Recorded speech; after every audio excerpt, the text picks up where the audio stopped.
네, 욥기 9장 말씀 보겠습니다. 성경 정독반 한 절 한 절 성경 읽어 나가고 있습니다.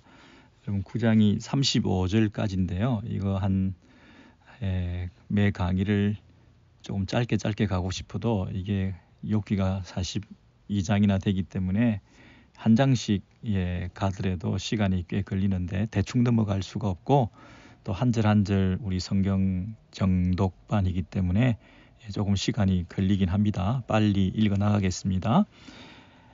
1절입니다. 욥기 9장 1절. 욥이 대답하여 이르되, 욥이 대답했습니다. 그러니까 앞에 누군가가 얘기를 했는데 그것에 대한 반응으로 이제 9장이 시작됩니다. 내가 진실로 내가 이 일이 그런 줄을 알거니와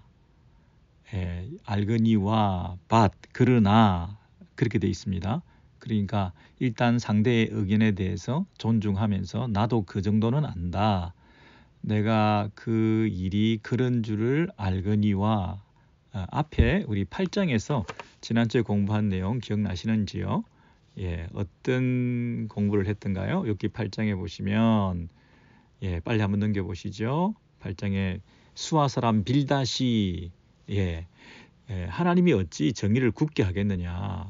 빌닷이 했던 말에 대해서 지금 9장에서 반박을 하고 있는 셈인데 빌닷은 하나님의 정의는 살아있기 때문에 네가 이렇게 잘못 고난을 당한 것은 너의 자녀들의 또 네가 이런 고난 가운데 있는 것은 다 죄 때문이다.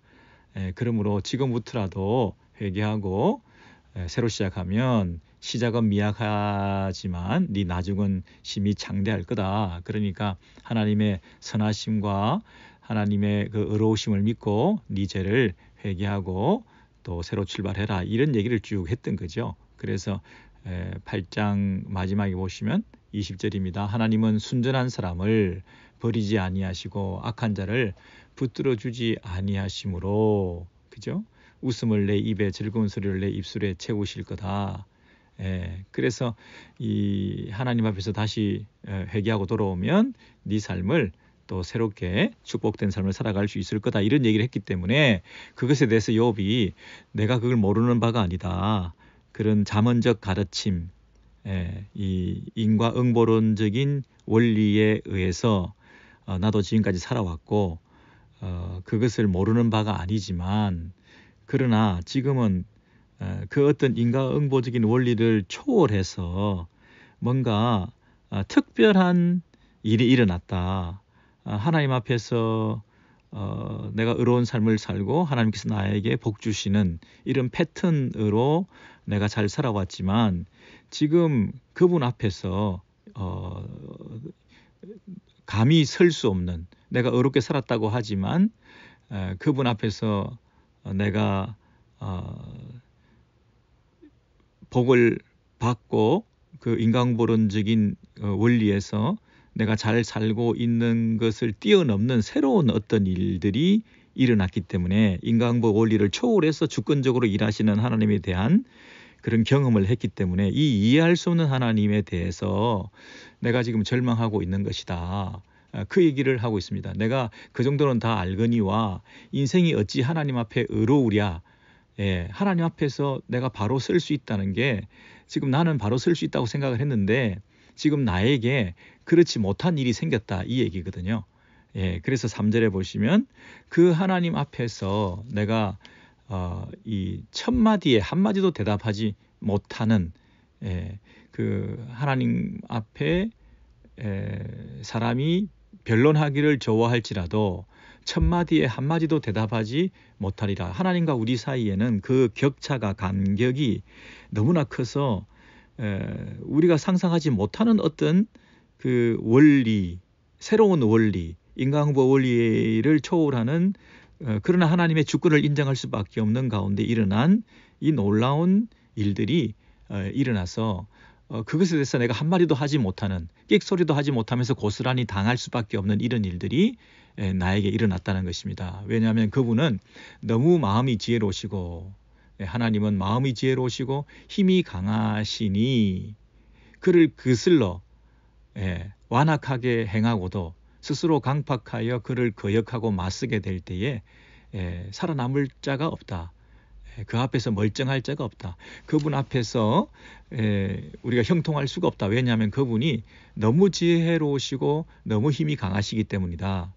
이게 무슨 말입니까? 여러분, 한 분이 지혜로우신데 힘이 없거나 힘은 강하신데 지혜가 없거나 이러면 그분의 그 일하심에 대해서 완벽하게 그분이 마음대로 못 하시는 거죠. 근데 그분이 지혜로우시면서도 힘도 강하시기 때문에 그분은 생각한 대로 뜻한 대로 그 강한 힘을 가지고 마음대로 행하고 계신다는 거죠. 그러니까 그 하나님의 주권대로 일어나고 있는 일 앞에서 내가 좀 지혜롭다고, 내가 좀 힘이 좀 있다고 해서 함부로 까불다가는 그 앞에서 뼈도 못 추린다, 이 얘기입니다. 그분은 너무나 지혜로우시고 너무나 힘이 강하셔서 그분 앞에서 괜히 내가 뭔가를 할 수 있는 것처럼 지혜를 내세운다든지 내가 내 능력을 내세운다든지 했다가는 그분 앞에서는 아무 어떤 이 유익이 없다. 그분 앞에서 살아남을 수가 없다. 그 앞에 설 자가 없다. 그분의 그 주권이라고 하는 것은 이해할 수 없는 그분의 특별하신 어떤 섭리가 있다. 우리가 지금까지 경험했던 그런 인과론적인 원리에 의해서 연동되는 이 관성적으로 축복과 저주, 순종과 불순종, 이 어떤 패턴에 의해서 움직이는 이런 일이 아니라 생각할 수도 없는 어떤 일들이 막 일어나는데 그래서 그분 앞에서 내가 숨도 쉴 수 없는 이런 일들을 내가 당하고 보니 정말 그분의 그 어떤 특별하신 섭리와 그분의 어떤 이 전횡을 일삼는 그분이 힘이 좀 있으시다고, 그분이 지혜가 좀 있으시다고, 그분 마음대로 행하고 계시는 그런 모습을 우리가 발견하게 되는데, 특별히 예를 들면 5절 이하에 보시면 자연 세계를 봐라. 그가 진노하심으로 산을 무너뜨리시며 옮기실지라도 산이 깨닫지 못하며. 이게 뭡니까? 여러분, 산 그러면 요동치 않는다. 태산까지 버티고 서 있는 그 산이라고 하는 것은 어떤 자연의 질서를 말합니다. 창조의 질서에 있어서 산, 그리고 6절에 땅입니다. 산과 땅만큼 움직이지 않는 것들이 있습니까? 그리고 그 기둥이라는 말이 있죠. 6절 하반절에 그 기둥들이 흔들리도다 할 때 그 기둥이라고 하는 것은 하나님께서 세우신 창조의 기초, 기초나 마찬가지죠.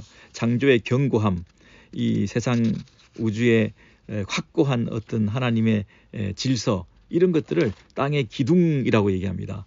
한나가 사무엘상 2장 8절에서 노래할 때에 여호와는 죽이기도 하시고 살리기도 하시고 낮추시기도 하고 높이기도 하시고 가난하기도 하시고 부하기도 하시고, 그러면서 뭐라고 얘기를 하냐면 땅의 기둥들을 하나님께서 만드셨다. 그런데 하나님께서 세상을 그 기둥들 위에 세우셨다 그랬습니다. 이게 하나의 창조 질서입니다. 그 땅의 기둥들 하는 것은 세상의 기초라고 말할 수 있죠. 그런데 그 기존의 질서, 기존의 창조의 어떤 그 원리가 막 흔들리는 거예요. 움직이지 않을 것으로 생각했던 산이 막 움직이고, 땅이 거기서 막 흔들리고, 그 기둥들이 막 흔들린다는 얘기입니다. 그런데 5절 하반절에 오시면 그것을 산이 깨닫지 못하며 그랬습니다. 산이 깨닫지 못했다는 것은 영문도 모르고 산이 움직였다는 얘기거든요. 자기는 이유도 없이 까닭도 없이 산이 옮겨졌다는 얘기거든요. 그러니까 어떤 이 창조의 질서와 상관없이 하나님께서 진노하심으로 마음대로도 행하실 수 있는 것이다. 창조주 하나님께서는 창조의 질서 안에 갇혀 계신 분이 아니다. 그 얘기죠. 하나님은 maker, 만드신 분이신데 때로는 트러블 메이커인 것처럼 이 세상에 문제들을 막 만들어 내셔서 세상을 어지럽히시는 질서의 하나님이시면서도 동시에 그분은 무질서를 이 땅에 막 쏟아내 놓으시는 그런 하나님이시라는 얘기예요. 그래서 예를 들면 7절에 그가 해를 명령하여 뜨지 못하게 하시고, 루틴하게 해가 뜨고 해가 지고 별들이 뜨고 별들이 빛나고 하는 게 너무나 당연한 것인데 그것을 하나님께서 못하게도 하신다는 얘기예요. 그가 해를 명하여 뜨지 못하게 하시며 별들을 봉하시고 별들을 가두신다. 별들을 어디 엠블롭에 넣어가지고 딱 풀을 칠해가지고 빛나지 못하게 빛이 새어나오지 못하게도 만드실 수 있는 분이시다 하는 얘기죠. 8절입니다. 그가 홀로 하늘을 펴시며 바다 물결을 밟으시며 북두성과 삼성과 묘성과 남방의 밀실을 만드셨으며 이게 혼자서 이 모든 일들을 하시는 그 어떤 조력자도 필요가 없는 하늘을 쫙 펴시기도 하고 바다의 그 요동한 물결을 밟으셔서 평정도 시키시고 그리고 하늘에 많은 별들을 만드셨을 뿐 아니라 이 남방의 밀실이라고 그랬는데요. 이 남방의 밀실이라는 것은 남쪽 남반구에 있는 뭐 별들의 자리 뭐 이런 것들을 말할 수도 있지만 하늘에 있는 창고, 바람, 눈, 우박 이런 것들이 저장되어 있는 천상의 창고, 밀실 이것들이 쏟아져 나오기도 하고 이렇게 이 모든 일들을 하나님께서 10절 청량할 수 없는 큰 일을 셀 수 없는 기이한 일을 행하시는 분이시라는 거죠. 이분은 우리의 상상과 우리의 어떤 추측을 초월하여 일하시기 때문에 지금 이 영문도 없이 까닭도 없이 이 자연 세계에 이런 놀라운 격동과 변화와 이런 기이한 일들이 나타난 것처럼 우리들 세상에도 인간 세상 밖에도 이런 기이한 일들이 어떤 질서 바깥에 일어나는 일들이 일어나게 되었다는 것처럼 우리들 삶 가운데 욥에게 일어난 이 일들도 어떤 너희들이 말하는 인과응보의 그 원리에 의해서 내가 죄를 지었으니 하나님이 벌하시는 이런 그 어떤 이 패턴이 아니라 이런 이해할 수 없는 일이 무죄함에도 불구하고 산이 까닭도 없이 이 산이 움직이는 것을 경험했던 것처럼 나는 이유도 없이 까닭도 없이 이런 일을 당하게 되기도 하는 그런 하나님을 지금 우리가 경험하고 있다는 거죠. 친구들아, 그저 하나님을 너희들의 그 어떤 신학적 틀 안에 가둬 놓고 너희들이 아는 그 하나님의 어떤 잣대를 가지고 그것을 나에게 지금 덮어 씌워서 나를 죄인으로 몰아씌우지 마라. 하나님은 더 크신 분이시다. 하나님은 정말 우리가 이해할 수 없는 분이신 것을 너희들이 알아야 된다라고 얘기하면서 11절입니다. 더군다나 그분은 우리가 알아챌 수도 없고 포착할 수도 없고 느낄 수도 없고 경험할 수도 없고 우리가 감각적으로 알 수 없는 분이시다는 얘기죠. 이분을 알 수 있다면 만날 수 있다면 손으로 잡을 수 있다면 우리가 물어보기도 하고 또 그분이 하시는 일에 대해서 우리가 더 잘 이해하기 쉽겠지만 이분은 마음대로 주권적으로 일하시고 또 우리는 감지할 수도 없는 분이시기 때문에 더더군다나 우리는 이분의 그 주권에 대해서 특별함에 대해서 인정할 수밖에 없다는 얘기 아닙니까? 11절입니다. 그가 내 앞으로 지나시나. 여러분 바로 내 앞에 지나신다는 거예요. 바로 내 앞에까지 오셔서 지나가셔도 나는 그를 보지 못하고 감지할 수 없고 눈으로 볼 수 없고 손으로 만질 수 없고 경험할 수 없고 감각할 수 없고 하는 그 하나님, 그분이 내 앞에서 움직이시나 지나갈 뿐만 아니라 내 앞에서 활동하시고 일하시고 역사하시고 계시지만 나는 그를 깨닫지 못하고 멀쩡하니 당할 수밖에 없다는 것입니다. 내가 그분을 볼 수 있으면 그분의 어떤 그 일하심의 원리를 알고 또 그분 앞에서 우리의 그 삶이 왜 이런 일이 일어났는지에 대해서 그분이 나를 치려고 하면 이분이 나를 치시는구나.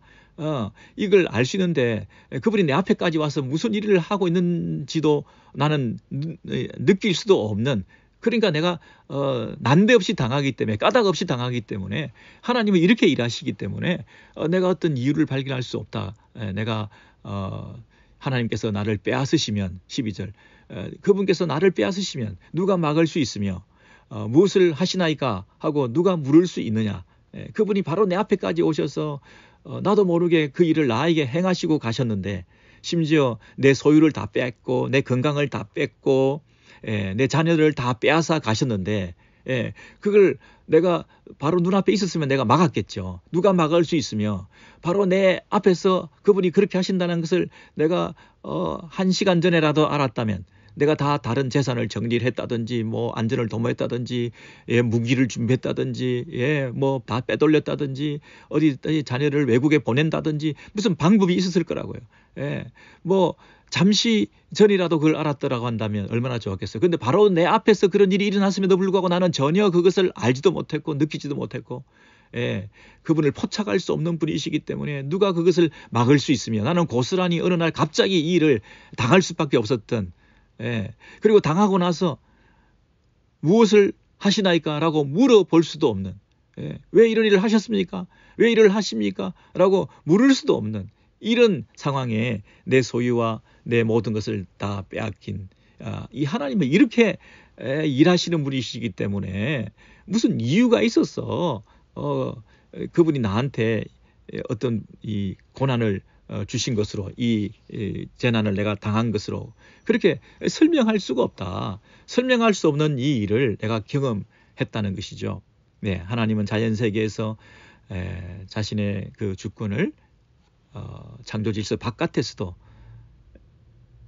그 기둥들이 흔들리는, 창조 질서의 그 기초가 흔들리기도 할 수 있는 그런 하나님이실 뿐 아니라 우리들의 삶 가운데서도 이런 일들이 생각하지 못했던, 느낄 수도 없었던, 감지하지도 못했던 이런 일들이 일어났고, 그것에 대해서 항변할 수도, 그리고 감지해서 미리 예방할 수도 없는 이런 일들이 일어났다는 것입니다. 13절입니다. 그래서 하나님이 진노를 돌이키지 아니하시나니, 이렇게 하나님께서 진노하시고 당신께서 자연과 또 우리 인생들 가운데서 그분이 한번 이렇게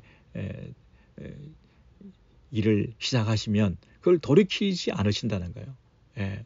라합을 돕는 자들이 그 밑에 굴복하겠거든. 예. 라합이라고 하는 것은 뭐 바다 괴물, 용, 뭐 그 당시 문헌에 나오는, 예, 그래서 이 강력한 세상의 그 무질서의 세력이다. 예.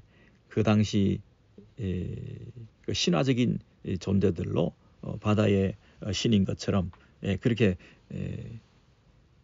그 사람들에게 알려져 있는, 예, 그래서 그들을 무찌르시고 억압하시고 그 혼돈의 세력들을 질서를 잡게 하시는, 예, 하나님께서 이 라합을 돕는 자들을 하나님 아래에 굴복시키겠거든. 하물며 예, 그 신적인 존재들도 하나님께서 세상 역사를 주관하시면서 그 질서를 잡아가시겠거든. 하물며 내가 감히, 예, 하나님 앞에서 나 같은 미물이 어떻게 하나님을 상대로 무엇을 변론하고 또 하나님 앞에서 내가 무슨 감히 따질 수가 있겠냐. 심지어 내가 어려울지라도, 가령 내가 어렵다 할지라도 대답하지 못하겠고 나를 심판하실 그에게 간구할 뿐이며. 여러분, 이게 무슨 말일까요? 네, 그분의 그 초월적인 주권적인 그 역사 앞에서 온 세상 우주 만물, 자연 세계와 우리 인생사라고 하는 것은 그분을 볼 수도 없고 느낄 수도 없는 가운데서 그분이 행하시는 대로 우리는 꼼짝도 못하고 당할 수밖에 없는, 당한다는 표현이 너무 부정적인데, 그분의 그 일하심에 대해서 우리는 뭐라고 한마디도 항변할 수도 없는 이런 입장에 있기 때문에, 내가 아무리 억울하고 아무리 내가 의롭다 할지라도, 내가 아무리 무죄하다 할지라도 그분이 행하시는 것에 대해서 내가 뭐 항변할 수도 없고 감히 그분 앞에서 내가 얘기할 수도 없는 처지라는 거죠. 내 의로움을 드러내기에도 그분은 너무 의로우신 분이시기 때문에, 그러므로 나는 그저 할 수 있는 게 뭐냐 하면 은혜를 구하는 것밖에 없다는 거예요. 내가 심판하실 그분에게 간구할 뿐이며, 나를 불쌍히 여겨주시고 나에게 은혜를 베풀어 주시고 나를 도와주시라고 하는, 내 의로움을 드러내어서 그 의 때문에 나를 살려 주시기에 정당하다.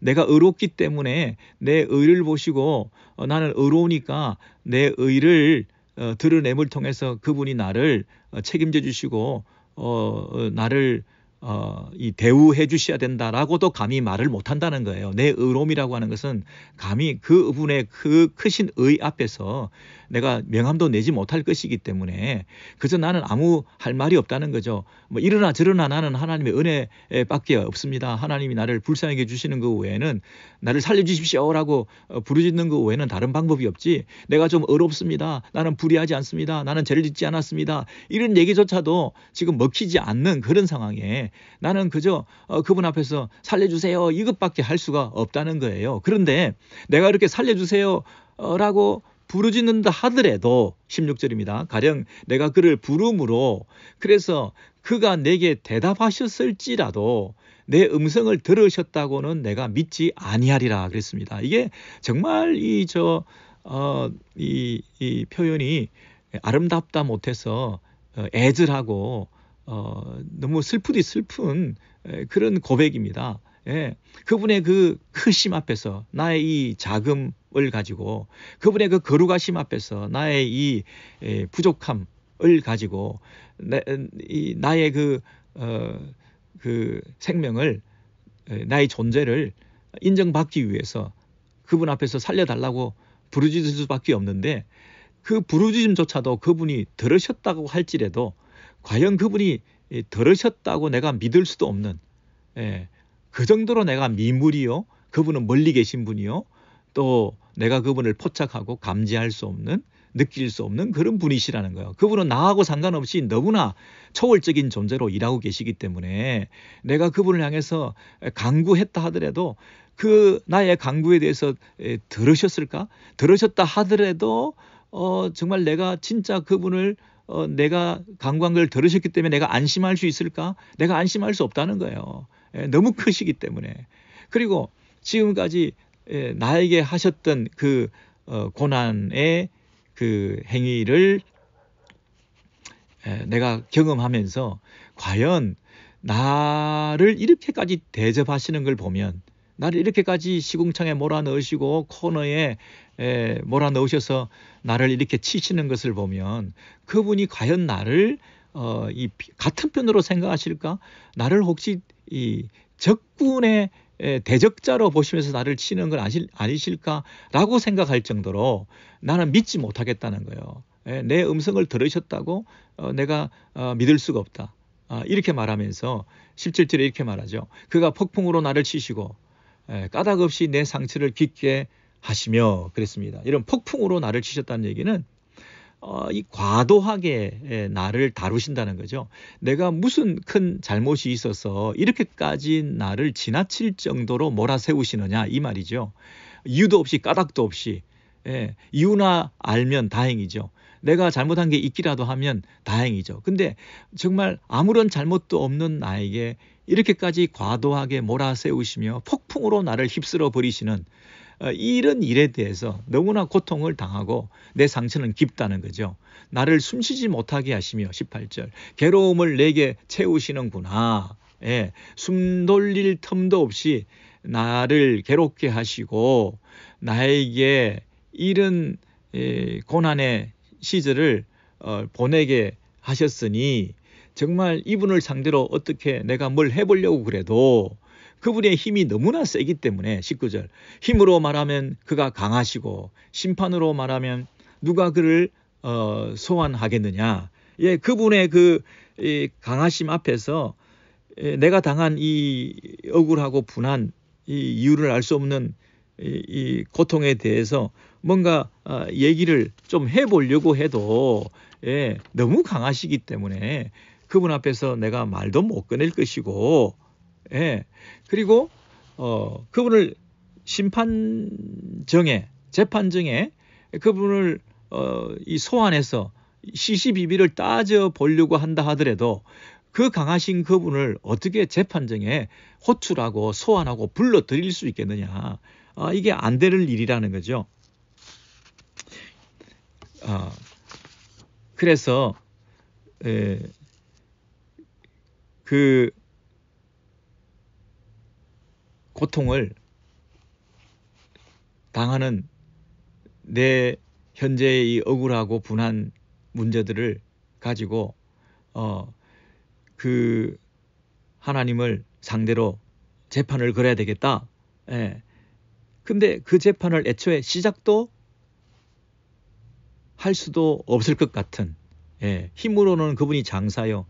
예. 재판은 그분이 재판을 꽉 잡고 계시고 재판정에 나오지도 않을 뿐이시기 때문에 설사 재판정에 나와서 내 의로움을 증명한다 할지라도 20절 가령 내가 그 의를 드러낸다 할지라도 내가 의로워가지고 재판정에서 내가 의롭습니다 이렇게 말을 한다고 할지라도 그 재판정의 그 분위기에 압도되어서 내 입이 나를 정죄하리니 그랬습니다. 내 입이 나를 정죄한다는 말은 그 하나님께서 내 입을 시켜가지고 내 입으로 스스로 내가 유죄를 자백하게 만들 거라는 거예요.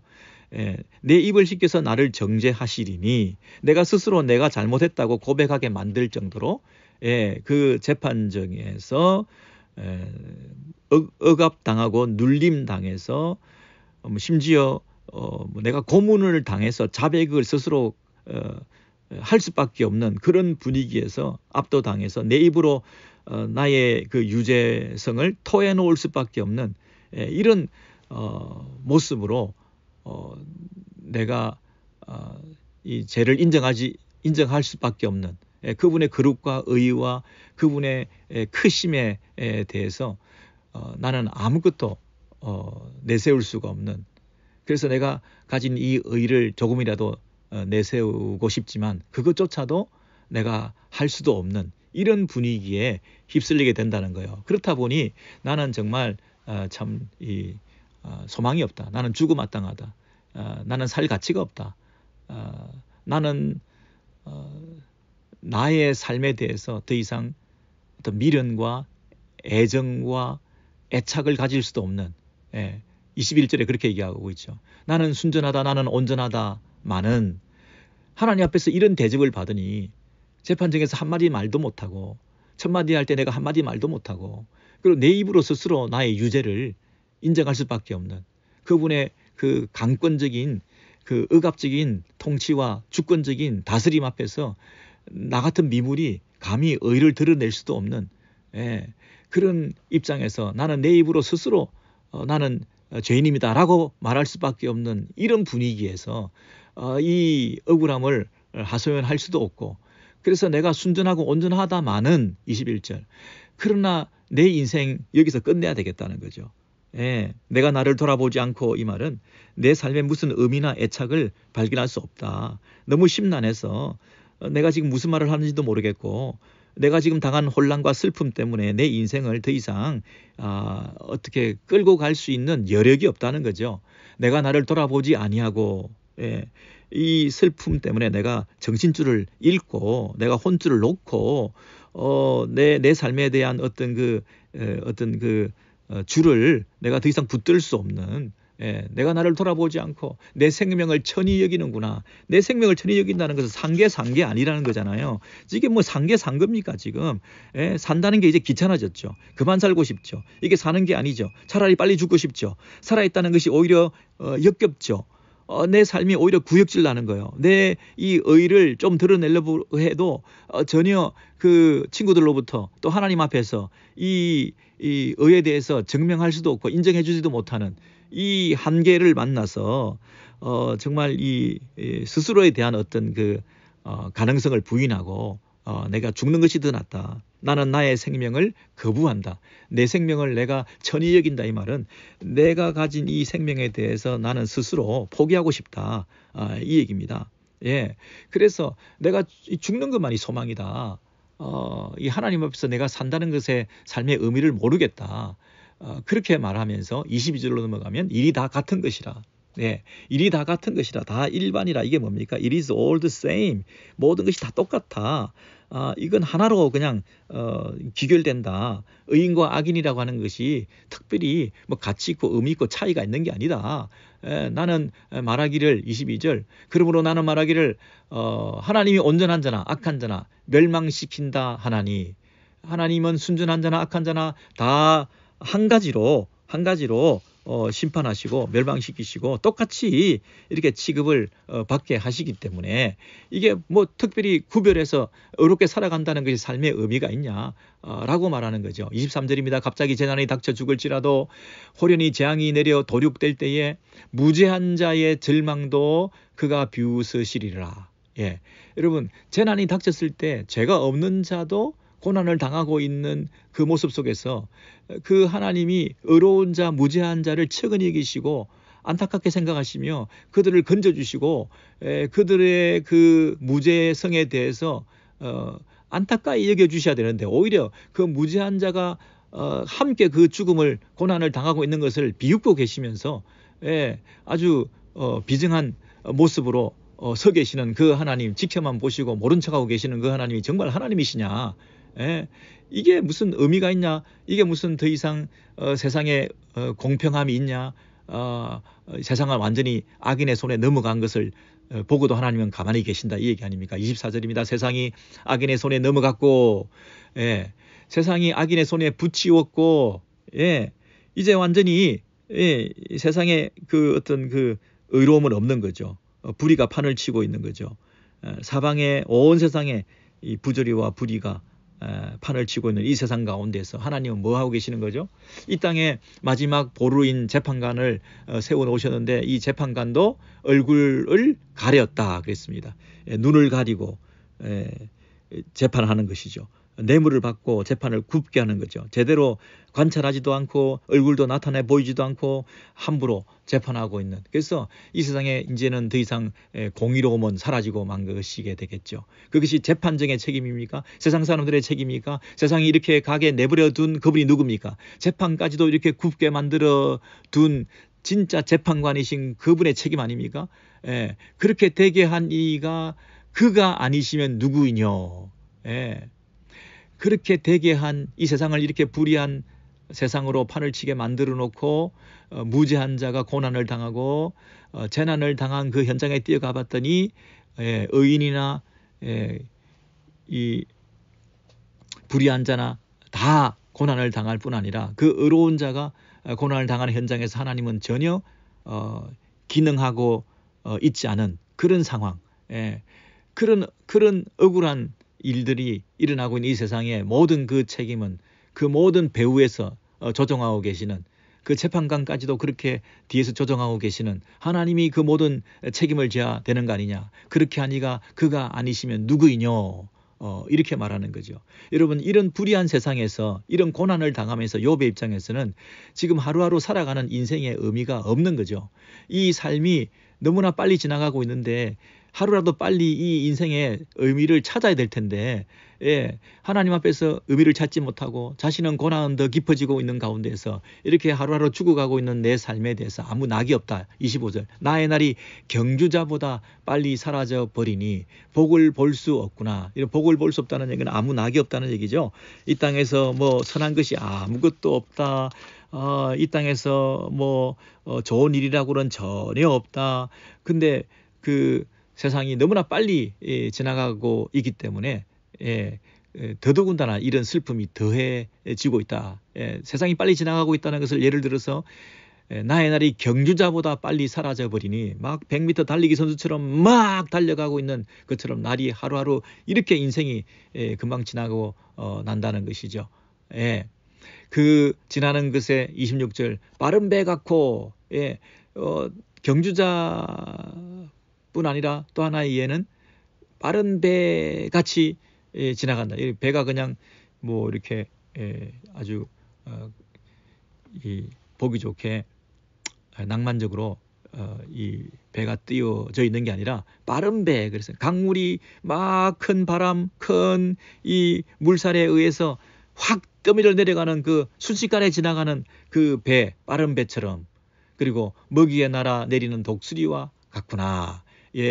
이 움킬 것을 사로잡기 위해서 하늘에서부터 촥 내려와서 낚아채는 그 독수리와 같이 먹이에 날아내리는 독수리와 같이 빠른 배와 같이 그리고 경주자처럼 이렇게 인생이 빨리빨리 지나가고 있는데 이런 상황에서 그러면 나는 이제 앞으로 무엇을 어떻게 해야 될 것인가? 여러분, 저와 여러분의 고민이죠. 문제를 만났습니다. 근데 문제에 대해서 하나님께서 답을 주시지도 않습니다. 또 아무 이유도 없이 어려운 일을 당하고 있습니다. 나는 태어나면서부터 이런 억울한 일을 당했습니다. 나는 조상 때로부터 이런 서글픈 일을 당했습니다. 내 삶의 의미가 과연 무엇입니까? 이 땅에서 하루하루 살아가는 것이 너무나 고되고 또 마음에 위로가 되지 않고 하나님이 그 이유를 설명해 주지도 않으신 상태에서 이런 고통스러운 날들이 이렇게 지나가고 있는데, 그 날들이 너무너무 빨리 지나가면서 내 삶의 의미를 찾지 못하고 있는 상황 가운데서 내가 택할 수 있는 세 가지, 이 상황에서 욥이 제시하는 세 가지 인생 전략에 대해서 말씀드리겠습니다. 첫 번째, 가령 27절입니다. 내가 말하기를 내 불평을 잊고 얼굴 빛을 고쳐 즐거운 모양을 하자. 이렇게 이제 슬픔을 당했지만 이제 억울하고 원통하고 하나님이 나를 알지도 못하고 하나님이 나하고 상관없이 나에게 인생의 주인이 난데, 이 인생을 짐을 지고 살아가는 것은 난데, 나하고 상관없이 하나님께서 나에게 짊어지어준 이 모든 짐, 이런 짐들을 지고 살아가는 이 삶이 너무나 외롭고 서글프고 고달프고 원통하고 억울하고 분하고 너무 무겁고 힘들어서 참 사는 것이 힘든데, 이런 힘든 상황 속에서 그러면 앞으로 어떻게 살 것인가? 첫 번째, 내가 웃어야 되겠다. 내가 불평을 하지 말아야 되겠다. 얼굴빛을 고쳐야 되겠다. 즐거운 모양을 내가 해야 되겠다. 내가 말하기를 불평을 잊고 원통함을 잊고 내가 스스로 자기에게 말하기를, 야, 이제 한 번밖에 없는 남은 인생, 지금까지 당한 이 슬픔, 원통함, 이거 정말 스스로 이제 다 씻어버리고 마음 고쳐먹고 얼굴을 밝게 해서 기운을 내어가지고 표정을 밝게 하고 억지로라도 긍정적으로 살아보자, 웃어보자, 그렇게 마음을 바꿔보자, 이렇게 내가 마음을 새롭게 해서 한번 긍정적으로 살아보자, 이렇게 마음을 먹었는데, 그럼에도 불구하고 28절, 내 모든 고통을 두려워하오니 주께서 나를 죄 없다 여기지 않으실 줄을 아나이다. 이게 뭡니까?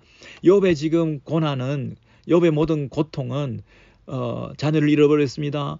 재산을 잃어버렸습니다. 건강을 잃어버렸습니다. 하는 이 고통, 이 모든 고통에 대해서 그것이 내 고통의 뿌리요 모든 것이 아니었습니다. 그래서 그 고통을 잊어버리고 내 불평을 잊어버리고 그냥 이 상실감 속에서도 얼굴을 고쳐먹고 밝게 하자, 이렇게 살아보려고 했는데, 그것이 모든 문제 해결이 안 되는 게 이 고통의 근본 원인인 하나님과의 관계, 하나님께서 나에게 왜 이런 일을 허락하셨는가에 대해서 그 문제의 원인에 대해서 해결이 안 된 상태에서 내가 아무리 얼굴을 밝게 한다고 해도 하나님과 나와의 그 관계는, 숙제는 여전히 남아있기 때문에 이 고통의 근본 원인에 대해서 내가 해결하지 못한 상태에서 억지로 웃고 산다고 하는 것이 근본적으로 이 문제의 해결은 아니다 하는 거예요. 그래서 결국 나중에 29절, 내가 정죄하심을 당할진대, 결국에는 하나님께서 마지막으로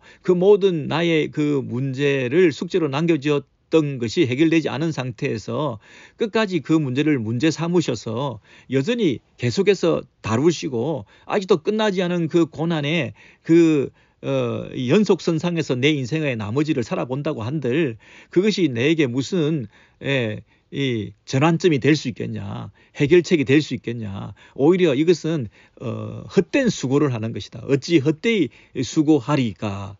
하나님과의 관계가 해결되지 않은 상태에서 하나님이 나를 정죄하신 이 문제에 대한 그 용서와 해결을 받지 않은 상태에서 내 혼자 얼굴 고쳐서 밝은 표정으로 긍정적인 마인드로 열심히 한평생 한 번밖에 없는 인생 즐기면서 그렇게 어려운 걸 잊어버리고 애써 잊어버리면서 더 밝은 면을 추구하면서 살아본들, 그게 어떻게 보면 인생의 또 다른 시간 낭비가 될 수 있다, 이 얘기죠. 두 번째 해결책은 뭐냐면 30절인데요.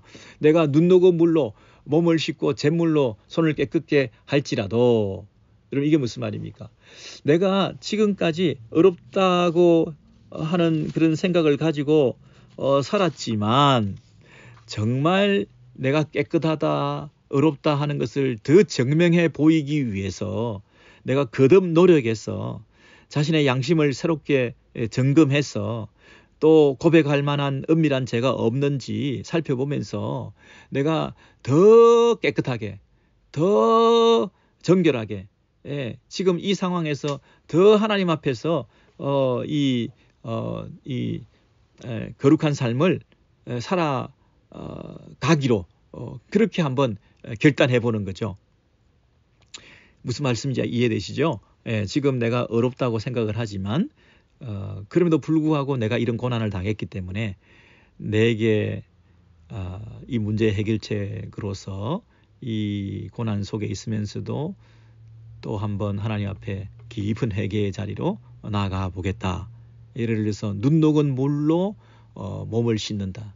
눈 녹은 물로 몸을 씻는다는 얘기는 그 눈 녹은 물이 무슨 이 세탁성이 더 좋은 물이라서 몸을 더 잘 씻는다라는 뜻이라기보다는 내가 눈 녹은 물로 몸을 씻는다는 것은 눈처럼 희도록 내가 내 몸을 물로 나를 씻는다 이런 뜻입니다. 물로 나를 씻는다. 그런데 눈 녹은 물로 씻는다는 얘기는 이 물로 씻을 때에 내가 눈처럼 희게 된다. 눈처럼 희게 되도록 나를 물로 씻는다 하는 것의 어떤 그 수거적인 그런 표현인데요. 그래서 잿물로 나를 씻을지라도 눈 녹은 물로 나를 씻을지라도 이 말은 뭐냐면 정말 더 거룩에 힘쓴다는 거죠. 정말 더 경건하게 살고 더 은밀한 죄를 회개하고 이렇게 살아본다 할지라도 그래도 또 한 가지 숙제가 뭐냐면 하나님께서 주께서 31절 나를 개천에 빠지게 하시리니 나를 시궁창에 빠뜨리시리니 그랬습니다. 그 말은 뭐냐면 내가 하나님 앞에서 더 거룩에 힘쓰고 의를 추구하고 살아간다 할지라도 하나님께서 나를 지금 이 고난 속에 욥이 이런 고난을 당하는 최악의 전대미문에 듣도 보도 못하는 이런 고난을 당하게 한 것을 보면 하나님께서 나를 어떻게 여기셨는가를 알 수 있는 거죠. 욥이 이런 고난을 스스로 당하였다고 하는 것은 욥이 이런 엄청난 고난을 당했다고 하는 것은 하나님이 나를 욥을 어떻게 생각하셨는지를 아는 거죠. 내가 조금 씻어보고 깨끗하게 해본들 하나님이 근본적으로 나를 완전히 시궁창에 빠뜨려 놓으셨는데 내가 지금 조금 씻는다고 하는 것이 무슨 의미가 있겠냐. 그래서 내가 조금 씻고 어렵게 산다고 눈 녹은 물로 잿물로 씻고 하는 이 노력을 내가 더 해본다 한들 하나님께서 나를 이미 정죄하셔서 개천의 시궁창에 또 빠뜨리실 거다. 내가 조금 깔짝깔짝 그리다 본다 한들 하나님께서 나에게 처음부터 이 정죄해 놓으신 나에게 이 고난을 주신 그 문제가 해결되지 않은 상태에서 이것이 해결될 수가 없다. 내 인생이 짧고 금방금방 이 세월이 흘러가고 빠른 경주자처럼 빨리 세월이 지나간다 할지라도 그러나 이 근본적인 문제 해결이 내게 시급하다. 이렇게 얘기를 하는 거죠. 나를 개천에 빠지게 되면 내 옷이라도 나를 싫어하리이다. 이게 무슨 말입니까? 내가 내 옷을 싫어한다, 좋아한다 이렇게 얘기해야 되잖아요. 근데 옷이 나를 싫어한다. 내가 냄새나는 옷을 싫어한다. 그거 말이 되는데 내 옷이 나를 싫어한다는 얘기는 뭐죠? 내 몸에서 나는 악취로 내 옷이 나를 싫어할 정도로 내 자체가 가지고 있는 이 악함, 내 자체가 가지고 있는 나의 이 추함과 이 더러움과 내가 지금 당한 이 고통의 그 모든 모습들이 그것이 우리를 구역질 나게 만드는 현재 내가 당한 이 끔찍한 고난의 현실 때문에 내가 무슨 손을 좀 깨끗하게 하고 옷을 갈아입고 한다고 하는 것이 무슨 의미가 있겠냐. 그 얘기를 하고 있습니다. 세 번째, 그래서 이 욥이 가지고 있는 세 번째 이 문제 해결책은 뭐냐면 32절입니다. 하나님께서 나처럼 사람이시면 얼마나 좋을까? 내가 의사소통이 가능해서 그분과 대화할 수 있으면 얼마나 좋을까? 그리고 내 억울함을 하소연하기 위해서 하나님을 상대로 함께 재판을 해보면 어떨까? 함께 들어가 재판을 할 수도 없고 그분이 사람이 아니신즉 서로 대화가 되지도 않고 대답을 주고받을 수도 없는 이런 상태.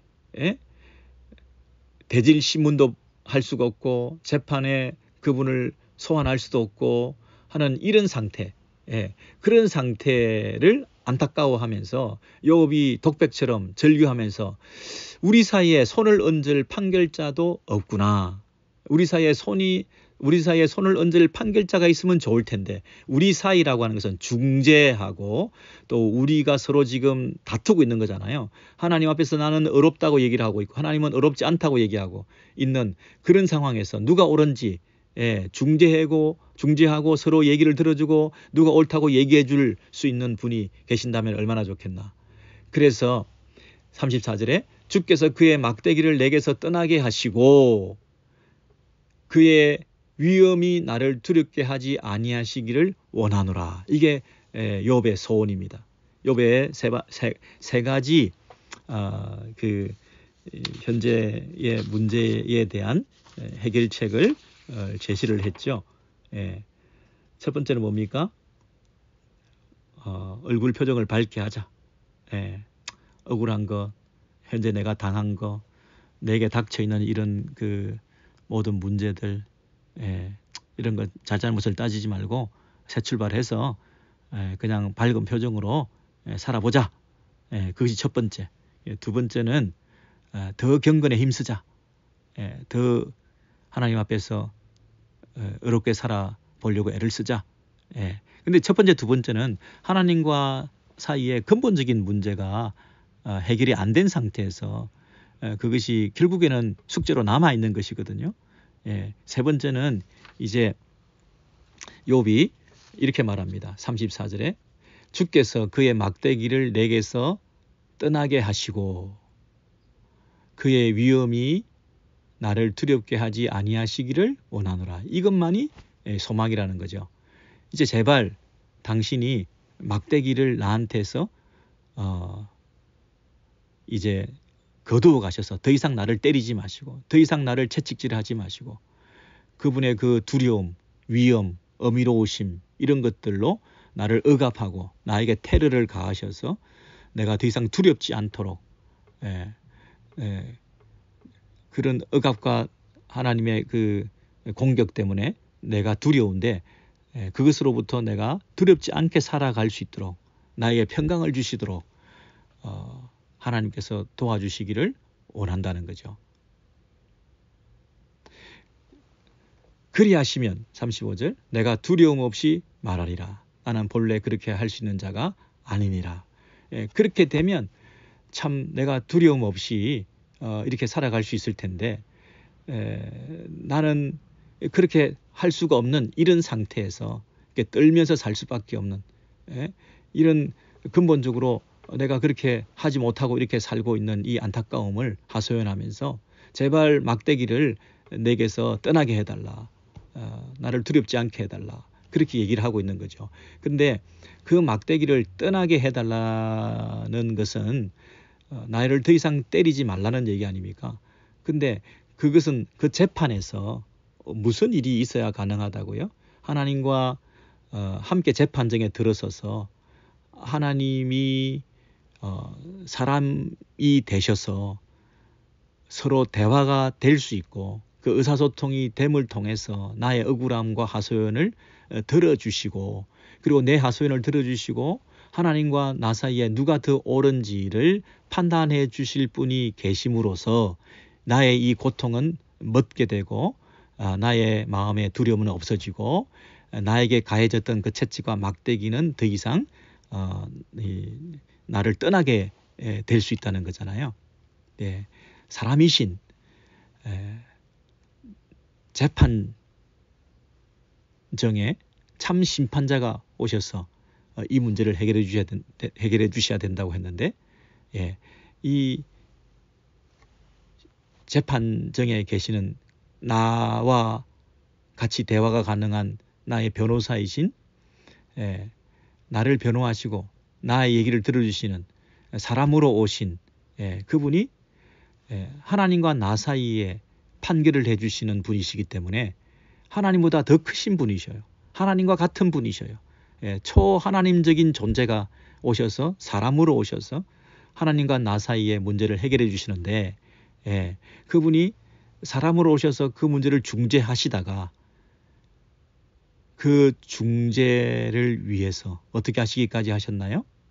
네, 그 모든 문제를 짊어지시고 그 중재의 절정으로 그분이 죽으시기까지 하시면서 하나님이 이 모든 세상의 부조리와 불의에 대해서 하나님께서 친히 그 모든 죄악을 담당하시고 그분의 죽으심, 하나님을 유죄 선고받게 하시고 사형 선고받게 하셔서 하나님이 이 모든 불의한 세상의 일들에 대한 책임을 다 짊어지시고 그동안 이 세상에 있었던 모든 불의한 재판, 그 재판의 배후에서 하나님이 뒤에서 조종하셨다고 하는 그 모든 세상의 부조리, 창조질서 이후에 이 땅에 임한 자연계에 일어났던 모든 그 신음과 탄식과 아픔의 그 자연 세상 가운데 있는 그 모든 죄의 영향권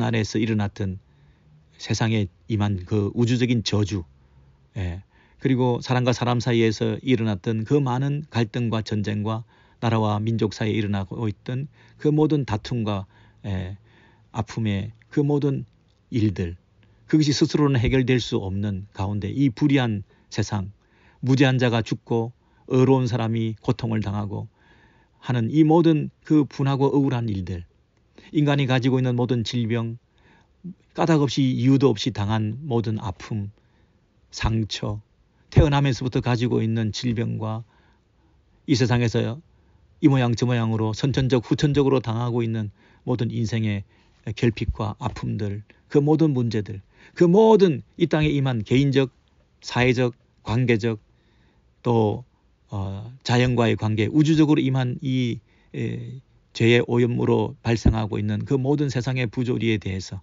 하나님이 다 책임을 지시는 거죠. 우리는 왜 이런 일이 일어났습니까? 항변하고 하나님 왜 이런 일을 나에게 허락하셨습니까? 라고 원망하고 불평하면서 하나님이 다 책임지십시오. 하나님이 다 책임지십시오. 라고 손가락질하며 하나님께 그 책임을 돌려서 하나님을 재판정에 소환해서 하나님을 유죄 선고받게 하시고 그 하나님이 사형 받게 하셔서 그 모든 것들을 거룩하신 하나님의 아들이신 예수 그리스도께 뒤집으시고 그분이 죽으심을 통해서 이 세상의 모든 우주적인 질서와 화평과 회복이 일어나게 하는 이 방법으로 이 세상의 모든 문제들을 해결하시는 이 절규, 욥이 지금 중재자가 필요합니다. 하나님이신 사람이 필요합니다. 나의 억울함을 풀어주실 수 있는 참된 심판자가 필요합니다. 그분이 오셔서 이 모든 불의를 해결해 주시는 유일한 방법은 하나님께서 보내신 아들 예수 그리스도를 통해서 이 문제가 해결됐다는 것을 우리가 알게 된 것이죠. 그래서 욥이 나에게서 막대기를 떠나게 하시고 더 이상 나를 채찍질하지 마시고 했던 그 기도가 그 모든 막대기의 채찍질이 하나님의 아들이신 예수 그리스도 그분께 가해짐을 통해서 그분이 맞으심을 통해서 우리가 나음을 얻는 방식으로 하나님께서 이 문제를 해결해 주셨던 거죠. 욥의 9장 34절 나에게서 막대기를 떠나게 하시고 나를 두렵지 않게 하시기를 원합니다. 라고 하는 그 기도가 결국에는 이루어졌던 것처럼 오늘날 저와 여러분의 삶 가운데서도 이 욥의 절규, 여러분 욥은 끝까지 이 하나님의 주권을 믿었습니다. 여러분 우리는 인생을 살 때에 너무 어려우면 욥처럼 만약에 우리가 어려움을 당한다고 한다면 하나님을 완전히 포기하거나 하나님을 떠나게 될 가능성이 많습니다. 그리고 내가 하나님을 떠나거나 아니면 하나님이 나를 떠나셨구나. 내가 이런 고통을 당하고 이런 어려움 속에 계속 내버려 두고 있는 걸 보면 하나님이 나를 버리셨구나 라고 정의 내리고 결론 내리고 싶은 그런 유혹에 우리가 빠지게 됩니다. 뭐라고요? 첫 번째, 내가 하나님을 완전히 포기하거나 내가 완전히 하나님을 떠나거나 아니면 하나님이 나를 포기하셨다고 하나님이 나를 버리셨음에 틀림없다고 스스로 진단하고 싶은, 그렇게 결론 내리고 싶은, 그래서 내 마음대로 한번 살고 싶은, 내가 내 인생을 마음대로 살아도 나는 떳떳하고 나는 잘못이 없다고 하는 그런 목적을 가지고 내가 이렇게 미리 정리를 해버리는 거죠. 너무 어려운 일을 당하면 하나님 나를 버리셨다. 그리고 나도 하나님을 버리겠다. 이런 어려운 일을 당하고 이런 이 기가 막힌 일을 나에게 당하게 한 분은 선하신 하나님이 아니다. 하나님이 선하시다면 이런 일을 나에게 허락했을 리가 없다라고 정의하고 결론을 내리고 나도 내 마음대로 하나님을 떠날 수 있다고 하는 그 당위성을 주장하기 위해서 우리는 그렇게 살아가려고 하는 유혹에 빠지기 쉽습니다. 여러분, 그러나 욥은 우리보다 더 큰 이런 고난을 당했으면서도 나름대로 세 가지 해결책을 생각해 봤습니다. 욥의 독백처럼 어떻게 세상은 마구 빨리 흘러가고 있는데 내 고난은 더 가중되고 이 문제는 해결될 기미가 없고 하나님은 포착되지도 않고 하나님은 대답도 없으시고 하는 가운데서 나는 어떻게 살까? 어떻게 살까? 하나님 중재자가 필요합니다. 중보자이신 예수 그리스도, 그분이 해결하신 새로운 우주적인 회복과 구원의 역사를 우리가 믿으면서 장차 예수 그리스도의 재림의 그날에 그 모든 것이 다시 회복되고 완전히 해결될 그 기쁨의 소망 가운데서 우리가 넉넉히 이기고 믿음으로 승리해 나가실 줄 믿습니다. 낙심하지 마시고 여러분 소망을 더욱더 가지시기를 바랍니다. 힘을 내십시다.